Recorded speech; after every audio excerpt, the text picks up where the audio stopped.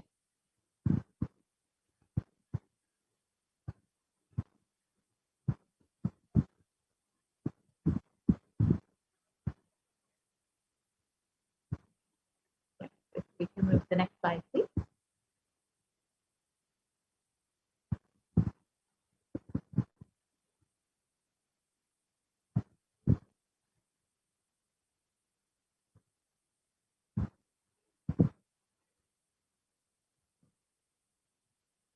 Requesting the volunteers to move to the next slide.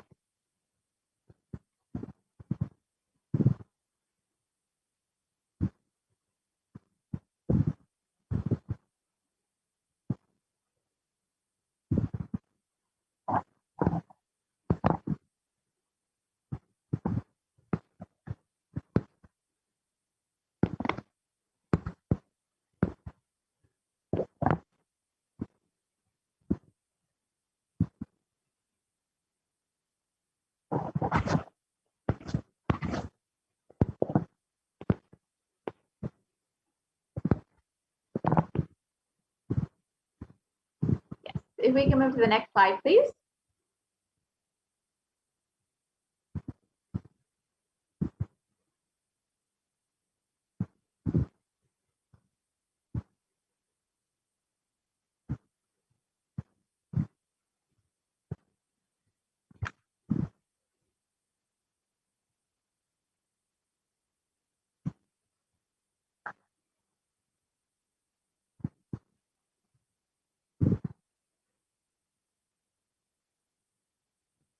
Yes, requesting the volunteer to move to the next slide, please.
Yes, if I can request the volunteer to move to the next slide, please.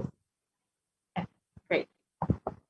So the moment you think of money, whatever you feel and think, money is difficult, money is impossible, money is, unless you cheat, you can't get money. Even if you cheat somebody, somebody will cheat from you. So much goes on inside of you about money. Your incompletions with money. Just pen those few minutes and let's dig out all the incompletions, beliefs, mental patterns that we have, the perceptions, beliefs, and cognitions we all have about money.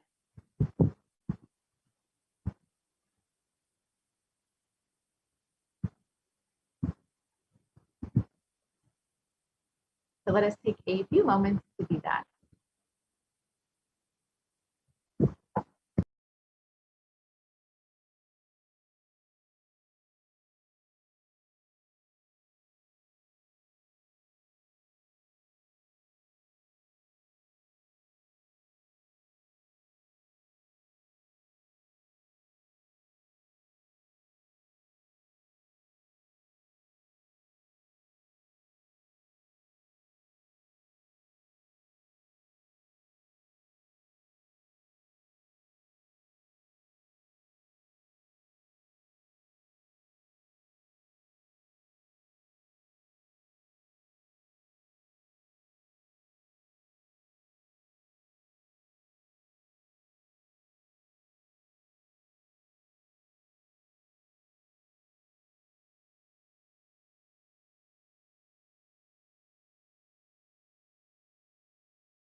Now that we have penned down all of our incompletions that we have with money, let us move into the next part of the exercise.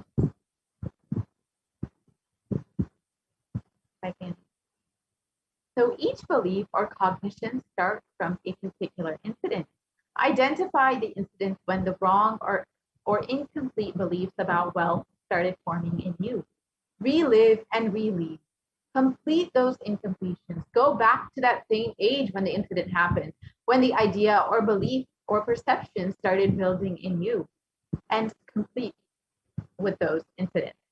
So we will just take a few moments to go through the completion process to relive and relieve all of the incomplete cognitions that we carry about wealth.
Yes, now that we have completed with all of our incompletions surrounding wealth, let us move into the next part of the exercise where we will learn how to manifest wealth in our lives.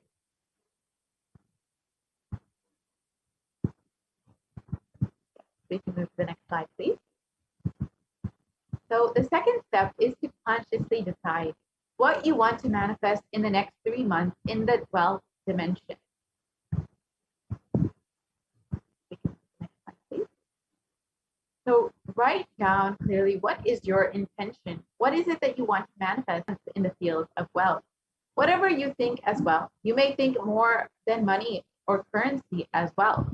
A person might be wealth for you, or your life or situation might be a wealth for you.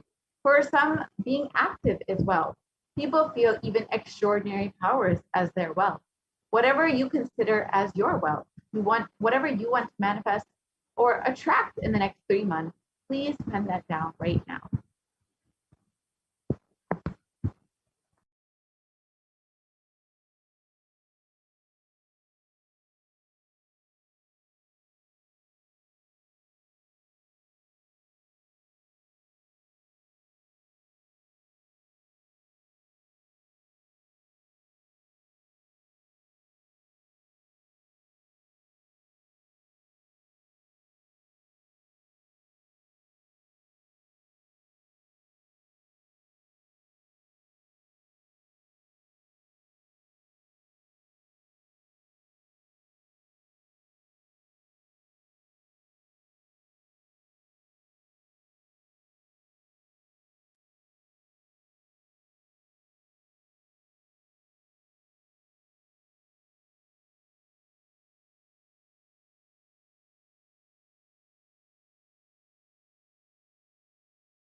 now we can enter into the next part of the exercise. After we have penned down our goals for the next 3 months and what we want to manifest within the next 3 months in the dimension of wealth.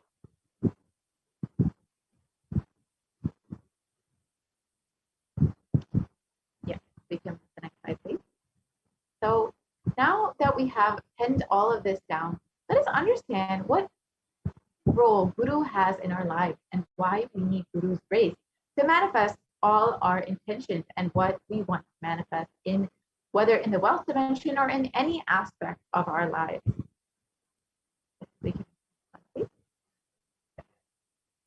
With deep devotion and oneness with Guru, you can complete all binding cognitions on wealth and manifest life with prosperity and abundance.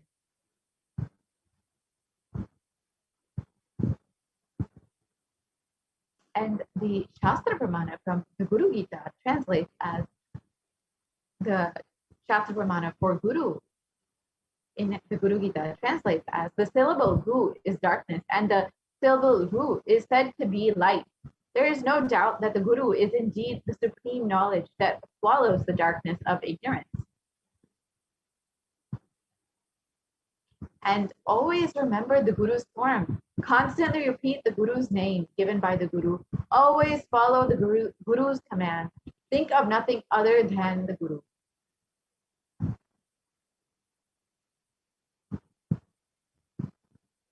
Out of compassion for you, I shall tell you how the embodied soul becomes Brahman, having purified of all sins by serving the feet of the Guru. So who is a Guru? The Guru is not a vyakti, a person, as you imagine. He is a tattva, a principle. He is simply a physical representation of the divine. In the Vedic tradition, the spiritual teacher, the Guru, is said to be more important than God himself. God is always and everywhere, but it is the Guru who opens the disciples' eyes to the existence of God. Guru is the doorway to one's own experience of the divine. Guru exists as embodiment, the manifest form of God, Paramashiva. And God, Paramashiva, is the unmanifest form of Guru. God is the state of Guru. Guru is the statement of God. Gurus are the manifest of Paramashiva, and Paramashiva is the unmanifest existence of Guru.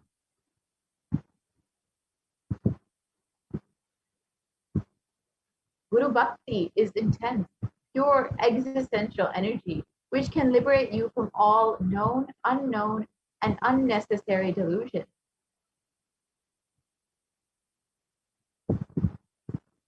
So now that we have learned the importance of having Guru in our lives, let us now enter into we will have an opportunity to actually ask our questions in the Venkateshwara reading. So let us now enter into see how to exactly ask our questions. And we will have a little bit of time to ask or send in our questions for the Venkateshwara readings before we move into the offerings segment, where we will learn some of the offerings that we can make to Venkateshwara.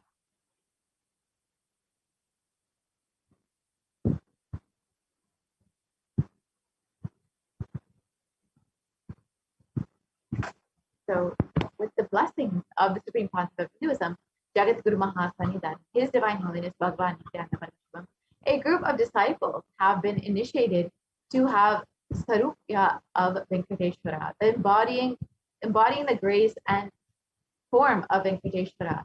Any question or prayer that is taken to Bhagavan Venkateshwara, and Bhagavan Venkateshwara responds to the initiated disciple.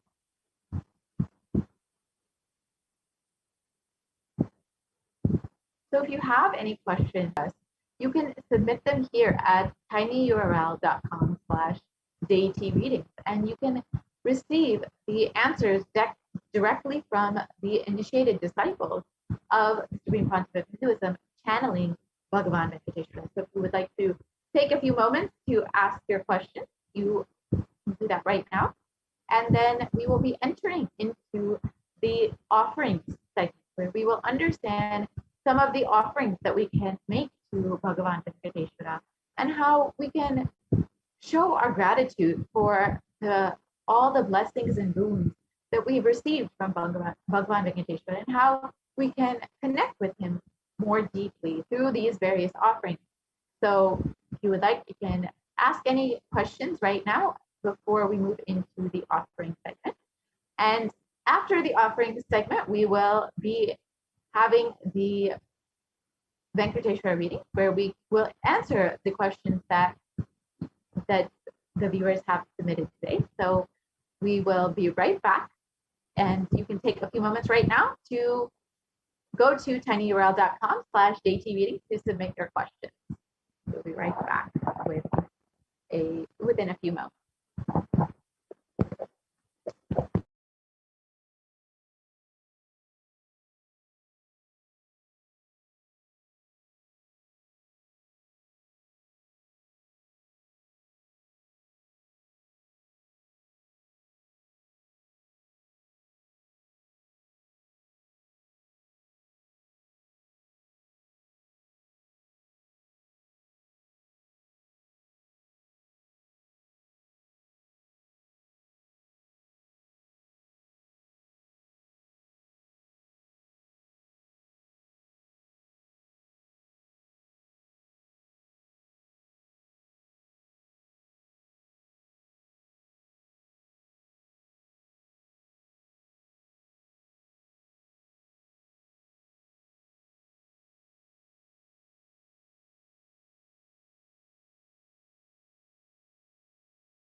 Nithyanandam, welcome back to all of the viewers. Let's now enter into the next segment of today's program. Once again, if any of you would like to have the direct guidance of Bhagavan Venkateshwara himself, then please proceed to the link that is displayed on the slides. That was tinyurl/deity readings. And you can ask your questions to Bhagavan Venkateshwara.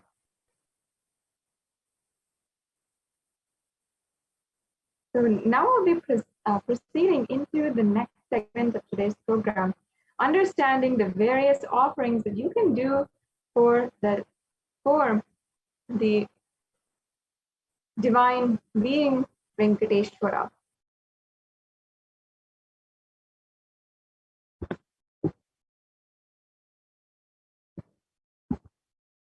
Yes, and we'll be getting those slides right to you in a few minutes.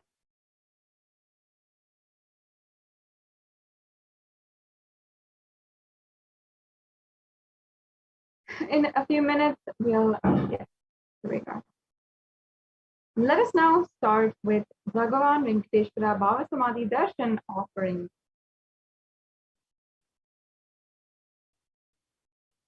Now, the very first offering that we have is the Nilabudopadi. And this offering is unlike any other offerings because of its significance, especially to the devotees of Bhagavan Sri Venkateshwara. Now, before we begin, I'd like to just give a brief context for those of you who might be new or who are joining us for the first time. In the Hindu tradition, the different offerings are a way to offer your gratitude, your pure love and devotion at the feet of the divine.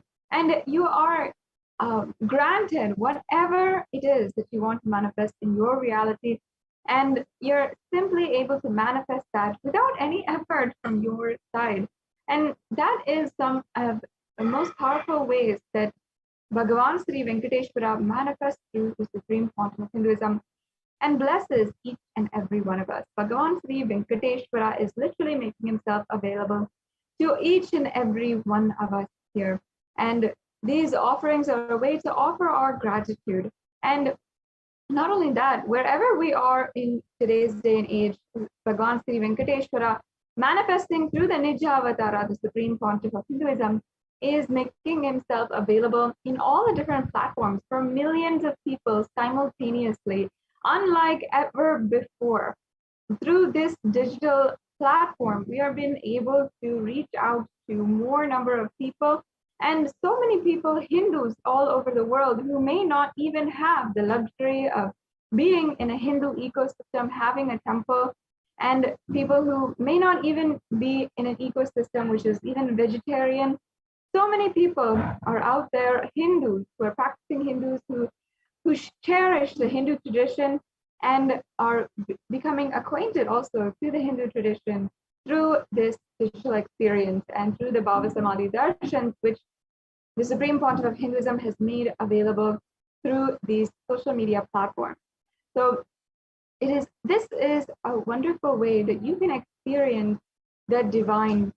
And through these offerings, we simply offer our pure love and gratitude at the feet of Bhagavan Venkateshwara.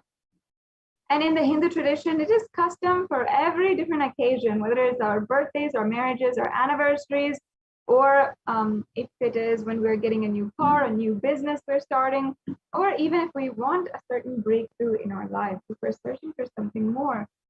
These offerings are sometimes the way that you can receive, you can get what you want and manifest that into reality. Many of us are feeling extremely stuck in every direction in our lives at the moment. Perhaps in every direction, whether it is your career, your relationships, your academic career, or anything, you might be facing a huge wall in front of you and unable to find a breakthrough or obstacle. Now is a time that you can experience and you can find the breakthrough that you're looking for lifetimes, even through this Bhava Samadhi Darshan and through these offerings. The offerings are a way that you can instantly, immediately manifest. And these offerings are so valuable. And Many of them also are in gold, and later on in the segment, we'll be understanding how these offerings are made and why they're made in gold also. So let us now begin with the first offering, the Niluvu Dopadi. And this tradition is stemming back to the home of Bhagavan Sri Venkateshwara in Tirumala, Tirupati temple in Andhra Pradesh. And devotees of Bhagavan Venkateshwara call this the Niluvu Dopadi, the offering of whatever they have, whether it is money, gold, jewels, or etc. And this is the offering of whatever they have into the kundial as an offering. And they offer all of their incompletions, their baggage, their karmas at the feet of Venkateshwara. And the Supreme Pontiff of Hinduism, in this Bhagavan Venkateshwara Bhava Samadhi Darshan has opened up this blessing with his grace for the thousands of devotees to offer and be relieved from the Topadi, as directly by the Supreme Pontiff of Hinduism will be gracing us in the Venkateshwara Bhava Samadhi Darshan and accepting our offerings and liberating us from karmas and incompletion. The Niluvu Dopadi actually has a very deep significance, and especially because of how it is a way that you can offer, and it actually literally means that it's a snatching away. The Niluvu Dopadi actually means that Bhagavan Sri Venkateshwara is quite literally snatching away your karmas and your baggage, whatever it is. So we are just allowing him to do so. And this is how that breakthrough happens. That's why many times they even offer whatever they have. They just offer the whole thing, and then and they offer it at his feet and just say, Bhagavan, please take care. And the whole offering is in that context. So today you can make the same offering. You can offer any amount that you wish in money, gold, or jewels, and you can basically how this offering goes is you declare how much you want to offer, how much it is, and you'll be able to do so. In the next slides, we'll be showing you how you can proceed with the this offering. The Niluvu Dopadi is a very, very powerful breakthrough offering, which if you are perhaps facing several different circumstances where directly in the field of wealth and finances, you are facing a very severe blockage or obstacle.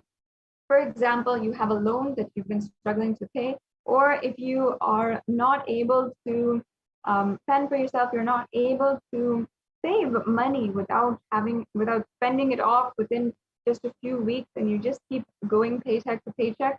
Or perhaps you're not able to find a job. There's many of you out there, especially during this lockdown, who are finding themselves unemployed, and we're not able to sustain even the economy in this current global economy status. And there's many of us like that as well. And even though society might pose all sorts of reasons as to how this is happening and how it might be impossible to gain a breakthrough in your life, through this offering, you can simply make an offering and simply manifest the breakthrough that you want. And it might be in any sense that you are looking for a breakthrough in wealth and abundance, in the field of wealth and abundance. This is the exact offering to receive the blessings of Bhagavan Sri Venkateshwara. So if you are ready to proceed with the offerings, you can go to tinyurl.com/Venkateshwara-readings. And this is one of the ways that you can begin with this offering today. So here is also the procedure for making this offering. You can also visit tinyurl.com/Venkateshwara offerings to learn more about this procedure and understand it further. Yeah, the next slide, please. So once again, this is the offering of any amount of gold, jewelry, precious gems, currency to Bhagavan Venkateshwara. And the offering of the Niluvu Dopadi removes all the karmas of lifetimes, as by literally dropping the various attachments, we surrender ourselves at the feet of Bhagavan Venkateshwara. Yes, let's go on to the next offering. The next offering we have is the Sankalpa offering. And this is from the Venkateshwara Namavali Padma Puranam. And here we have the verse where it denotes Venkateshwara's all compassionate grace and his most beloved compassionate form as well. Yes, let's go on, please. So the offering of the Sankalpa is an offering of a prayer. It is a prayer that is chanted on behalf of you, and your name is even chanted during the prayer. And it literally, this a powerful mantra has power to literally bless anyone who is offering with all the fruition of your desires and the wishes that you are yearning for.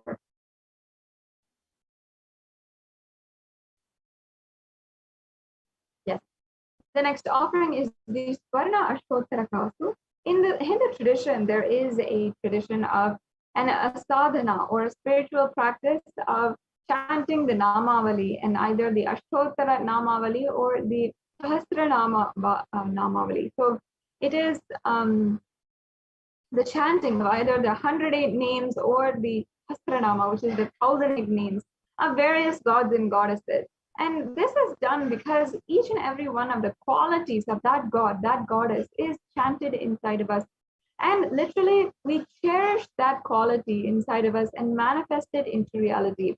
When we cherish bad things in our life, we cherish suffering, we're continuously worrying, you will always see that that exact thing is manifesting into your reality.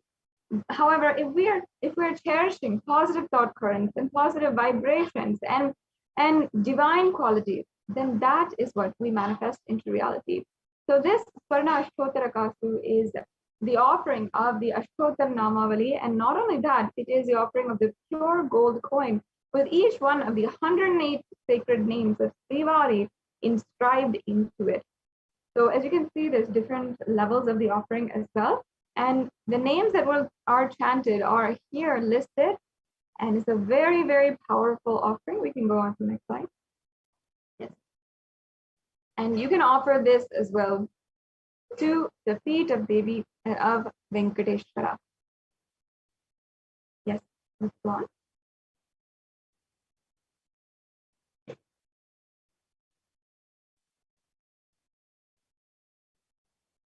The next offering we have is the Swarna Tulasi Patram. And here we have a reference of the offering of the Tulasi Patram. It says, the Supreme Lord is causelessly merciful upon his devotee, so much so that even the poorest of men can offer him a little water and a flower in devotion and thus please him. This is due to his affectionate dealings with his devotees, offer to the Tulasi with pure love to receive his grace forever. This is a beautiful offering of the Tulasi Patram, and this is a reference from the Bhagavatam, which describes offerings to Bhagavan Vishnu, who simply accepts even the Tulasi Patram, even the leaf of the Tulasi plant, and simply gives all of the grace of the avatar. The next offering is the Swarna Padma Pushpa, and here it says a reference. Here it says, if one offers to me with a devotion, a leaf, a flower, a fruit, or even water, I delightfully partake of that article offered with love by my devotee in pure consciousness. You can offer a gold flower to last eternally in the oneness with the avatar. And there's so many different references for the Padma Pushpa, the golden lotus, as well in Sanatana Hindu Dharma. Yes. And we also have the next offering, which is the Metti, the gold toe ring. And in the Lakshmi Narayana Samhita, verse 4.23.49, there is a reference to where Bhagavan Venkateshwara's toe rings are described. And you can offer these toe rings. As you can see, he'll wear the toe rings in all of his toes. And it'll be the most splendid description of Bhagavan Venkateshwara. And as he is the Lord of all riches, he displays all of the riches in all of his divine body parts. Yes. Let's go on to the next slide. The offering of abharanas to Vishnu is the jingling anklets on the feet of Vishnu, the abharana for the ankles, toe rings on his feet, the bracelet on his arm, and the abharana on his waist. You can offer this toe ring for Venkateshwara and receive his blessings for longevity and prosperous life.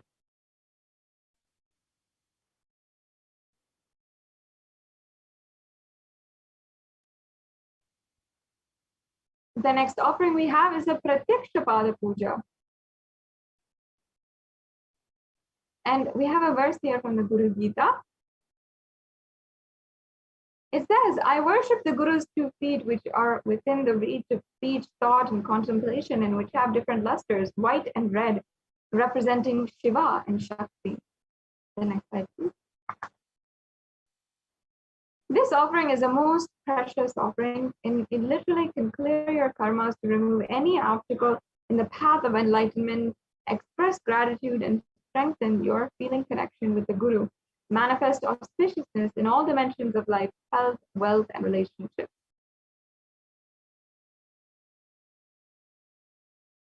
The next offering is the Vastra Seva, the offering of sacred clothing to Venkateshwara. Traditionally, this seva is offered for better physical and mental well-being and healing from any illnesses.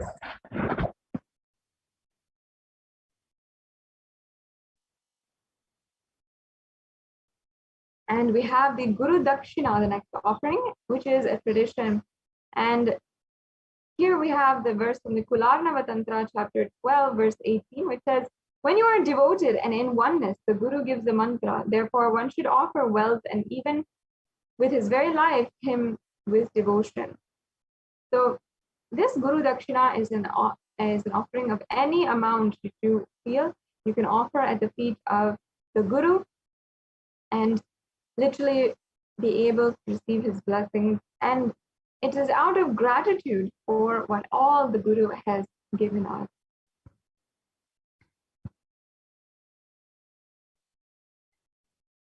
We have the next offering here, the E-Hundi offering, the general donation. And you can see actually the way that when we go to temples as Hindus, we always know that we offer a few coins in the plate of the pujari, the arati plate of the pujari, or in the hundi, and that is a part of our tradition. Whenever we go to the temple, and that is just an offering out of gratitude which we make. It's an offering where we are simply giving out of gratitude and love for the divine. And today, manifesting Bhagavan Sri Venkateshwara, in order to make a breakthrough happen in your wealth dimension, every single weekend as well, the Supreme Council of Hinduism has been continuously offering this Bhagavan Sri Venkateshwara Bhava Samadhi Darshan, and just in order to offer our gratitude for any wealth breakthrough that we've had or that we wish to have, then we can offer a general donation. You can offer this E-Hundi offering.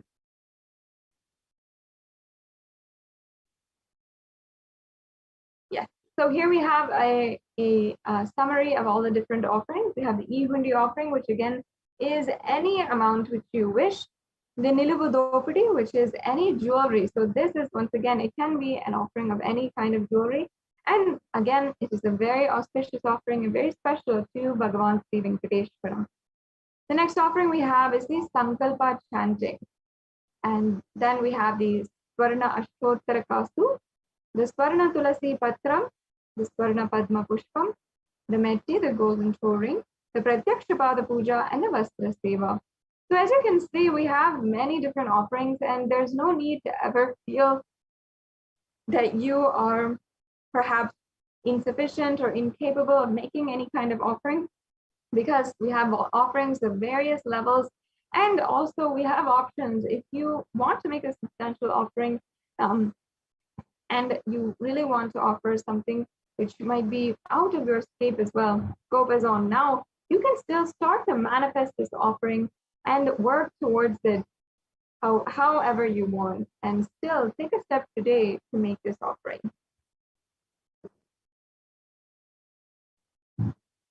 Yes, so as you can see, we have the registration forms and for all of the different offerings. So if you, I request now if we can go over and just see these links. will now be just showing each and every one of you the links for the payment. As you can see, it's highlighted here. These are the links for the payment, and we will be showing you how easy it is to actually make a donation right now itself. So you can see that it's a very, very quick process, and it just takes a few minutes for you to go to the link for the offerings. Yes, as you can see, here it is. And for the Venkateshwara Bhava Samadhi Darshan donations, and you can select the drop-down menu and then select any offering which you would like to make today. And once again, this can be any different denomination, and you never have to feel any kind of insufficiency, incapability, or impossibility. You can offer whatever it is you feel, and with love and gratitude at the feet of Bhagavan Sri Venkateshwara. So we can select an offering, and then we can add that to the cart. Then once you have added to the cart, you'll be able to review the cart, review all the items in your cart, make sure that perhaps something that is overcounted or something that is not wanted is removed if you don't want it. Then you can, once you are satisfied, you can proceed to checkout. In this next link, you will be able to see the place where you will input all of your details, your billing details, your payment details. It'll show you what kinds of payment types are accepted. And that's all that is required in order to make a donation right now. So after you make a payment, you should proceed for the next step, which is filling out the Sankalpa 2021 form. This form is extremely necessary. It is the form which will ensure that your name is chanted during the puja. So in this form, you're going to have already paid for the puja, and then you're going to have to fill out your payment order, and then you're going to see that the form asks for your name as well as the names of the people on behalf of whom you are offering the puja today.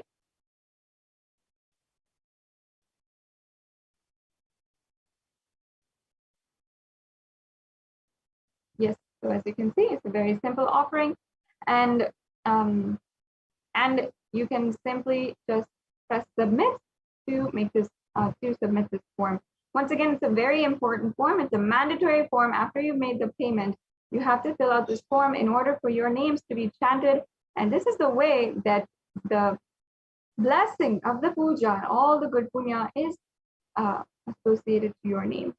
So next, also, if you are interested in making the offering today, perhaps you might not be ready to make a payment, but you are interested and this has piqued your interest. I request each and every one of you who relate to this, go to the Bhava Samadhi Darshan registration form, and here you can see the form. This is what it looks like. Again, this is a very quick form, just a few questions, and you can also declare what offering you would like to manifest as well. And that's it for this process in making sure that you are making your intention. Even if you perhaps cannot make a payment today immediately, then I highly suggest that you go ahead and take the first step in making an offering. Because of course, I'm sure every single one of you wants to make an offering today. And you'd like to, even if at some point, want to manifest that ultimate surrender and oneness with the avatar. So we have another option also, the e-hundi offering.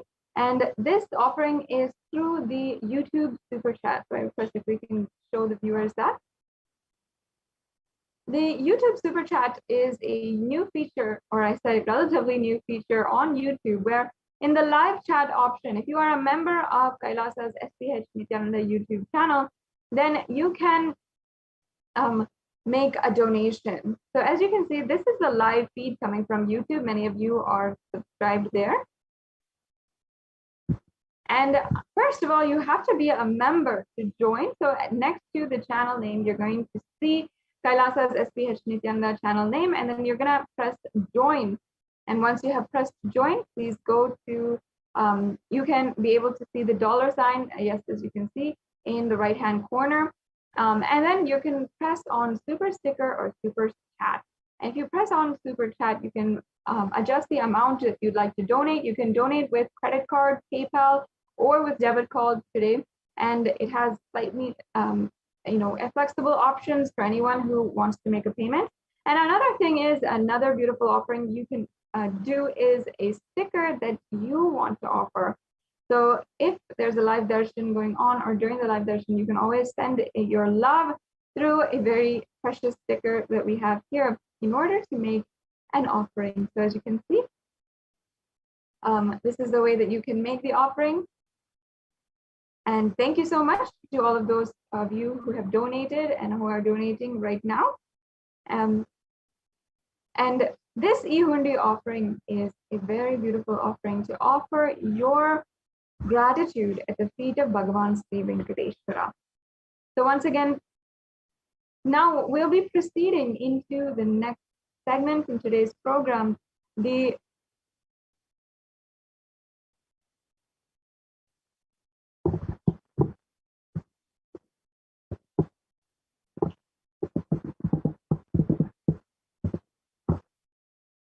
Yes, we'll be proceeding into the next segment. We'll be having the Venkateshwara readings. Now, as we just previously had introduced, the Venkateshwara readings are a way that you can literally ask for the blessings of Bhagavan Sri Venkateshwara, who is manifesting through a disciple of the Supreme Pontiff of Hinduism, initiated disciple of the Supreme Pontiff of Hinduism, to manifest Bhagavan Sri Venkateshwara himself, directly connect to Bhagavan Venkateshwara, and answer the prayers of devotees, and literally bless them with any of the blessings that they want, whether it is a breakthrough in their financial career or anything that has to do with wealth and abundance in their life. So now we'll be proceeding to that very shortly. And I request if we can just show this slide, we can briefly introduce, and also any one of you who has a question that they want to ask to Bhagavan Sri Venkateshwara today, you can go ahead and ask now. Take a few minutes and ask now the questions. We can just project this slide with the link for the Bhagavan Sri Venkateshwara readings. And in that link, if you follow this link, you will be able to ask your questions in this link. And in just a few minutes, we will be proceeding on and starting the Venkateshwara readings, having the live darshan of also Sri Ananda Venkateshwara from Nithyananda Paramashivam Devalaya, who is the consecrated deity of Venkateshwara, which the Supreme Pontiff of Hinduism himself carved and also consecrated personally in the Nithyananda Paramashivam Devalayam in Adi Kailas Sarvagna Peetham. So I request if we can just show that. Yes.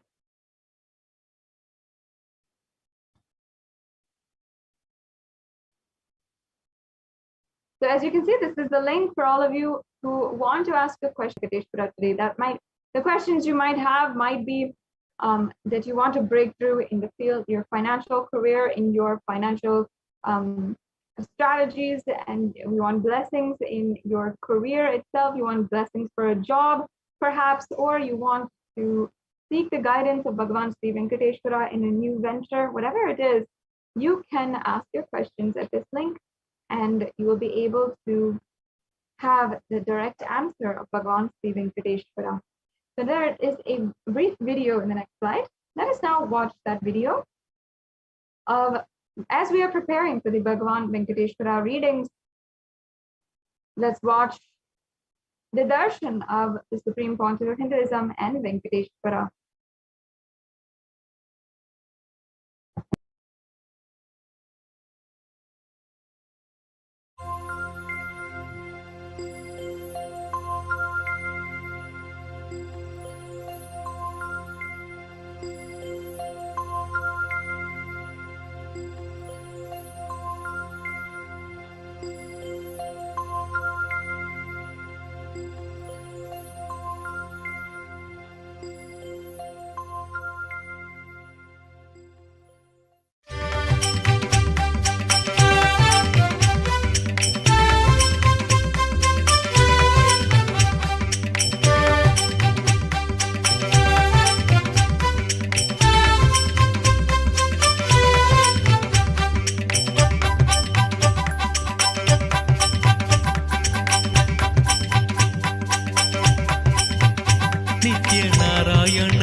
Nitya Narayana Govinda Madhava, Nitya Narayana Govinda Keshava, Nitya Narayana Govinda Madhava, Nitya Narayana Govinda Keshava, Nitya Narayana Govinda Madhava, Nitya Narayana Govinda Keshava, Hare Nitya Nityananda, Hare Nitya Hare Hare, Hare Nitya Nityananda, Hare Nitya Hare Hare, Hare Nitya Nityananda, Hare Nitya Hare Hare, Hare Nitya Nityananda, Hare Nitya Hare Hare.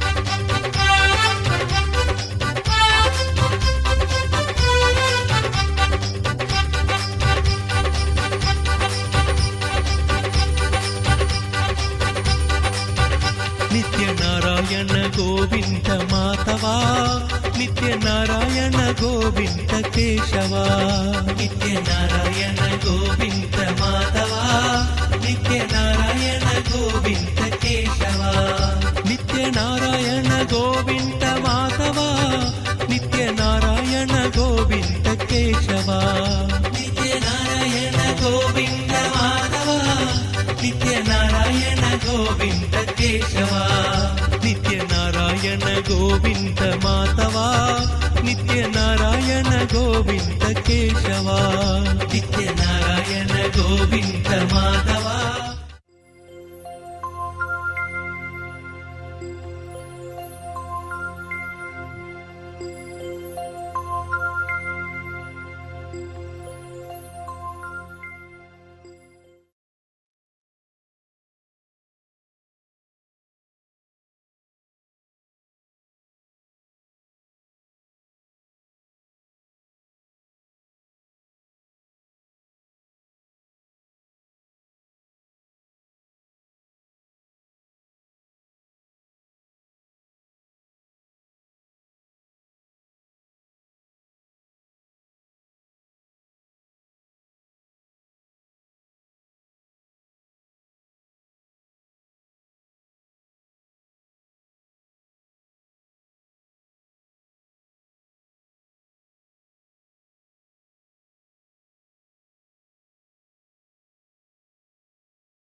What I mean by the word e-Kailasa, listen intensely. enlightenment ecosystem, literally enlightenment itself, in your own home, wherever you are. If you cannot come to Kailasa, it's okay. Kailasa can come to you. Kailasa coming to you is e-Kailasa.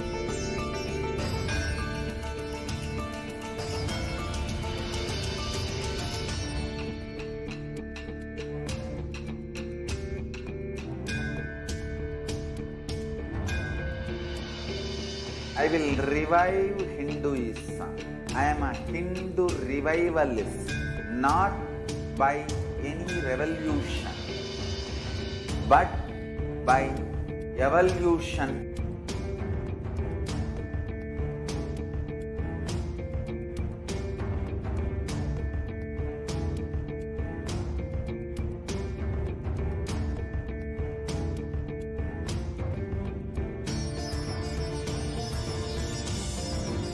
And setting model communities.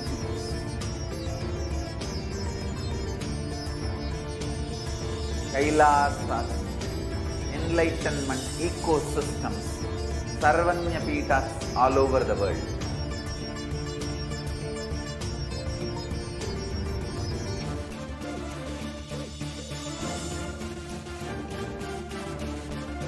All powerful cognition, knowledge, only when you live, power manifestation and possibilities manifestation happens. It's a fundamental truth.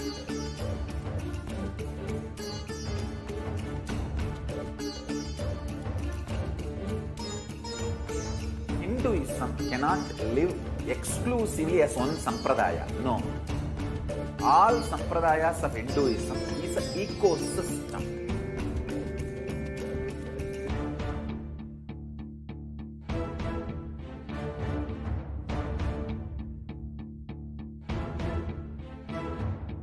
So don't keep quiet thinking that if one sampradaya is attacked, only that sampradaya is going to be affected. All of us are ecosystem.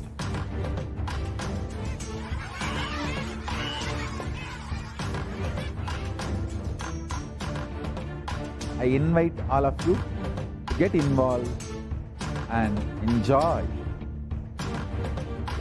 Hinduism by the principle of Dharmo Rakshati Rakshitaha. When you protect Dharma, Dharma protects you. We will make the whole planet flourish spiritually. The spiritual prosperity will happen to the whole planet. We all have to coexist together.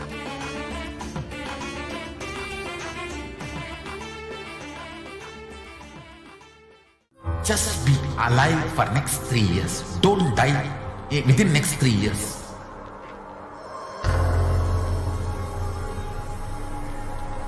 Just don't die within next 3 years. Be alive. Somehow be alive. I'm working sincerely. I will reach you somehow. Somehow I will reach you. It's my commitment to humanity.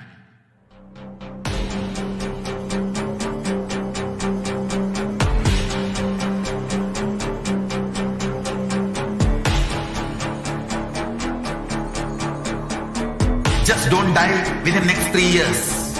I will reach you wherever you are, whichever corner of the world you may be. I will reach you with enlightenment. You manifesting the space, state, powers, being Paramashivoham. It is possible, and it is possible for you.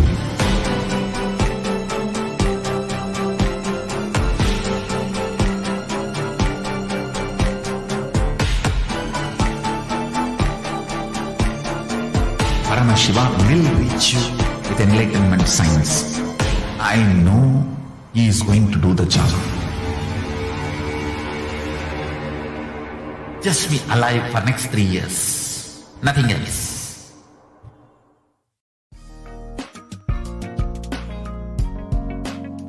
We get you health. We get you ability to build beautiful relationships in your life. We get you direct spiritual support, and we make sure you become wealthy.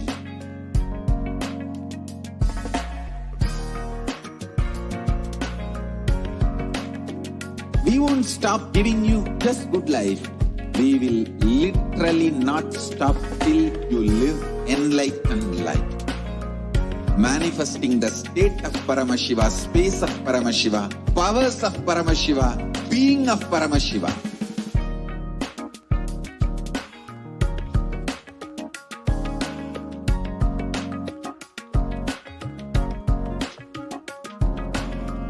Whole world should become e-Kailashian. I want the whole world to know Hindus have something great to contribute to the world.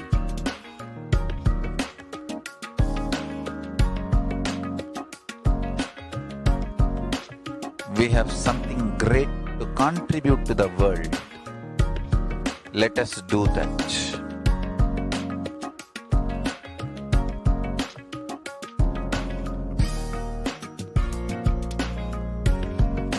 E-Kailasa is Nityananda Paramashivoham.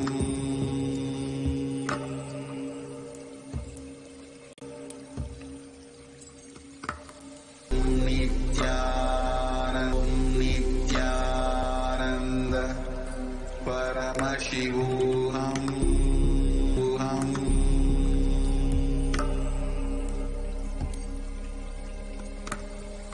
Om Nityananda Paramashivoham.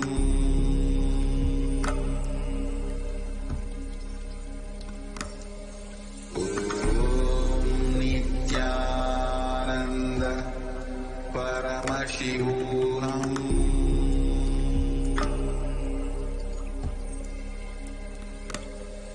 Om Nityananda Paramashivoham.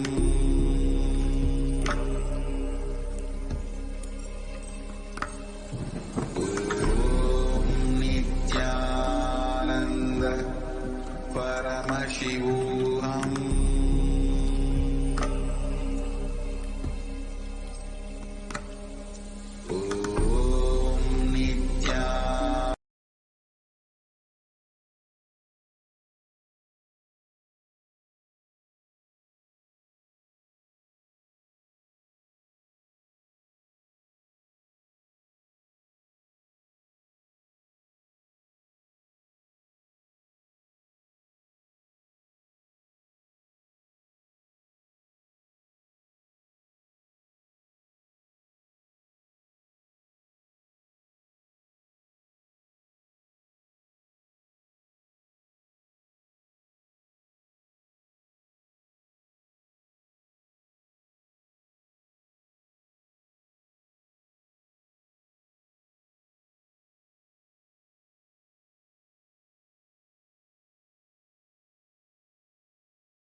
Paramashivoham.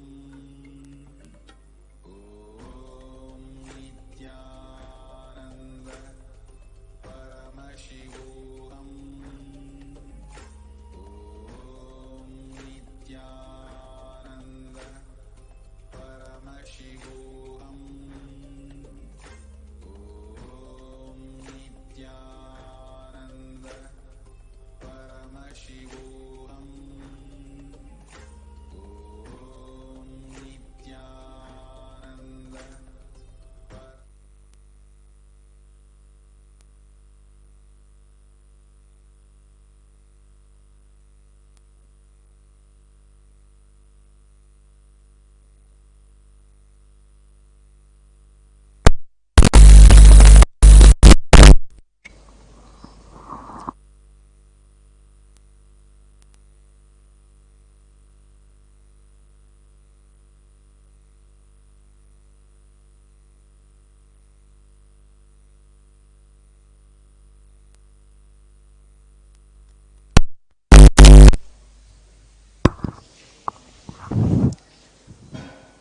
Nithyanandam.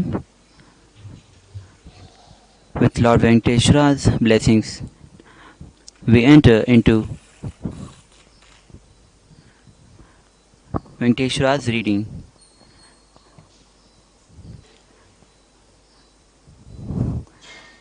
The first question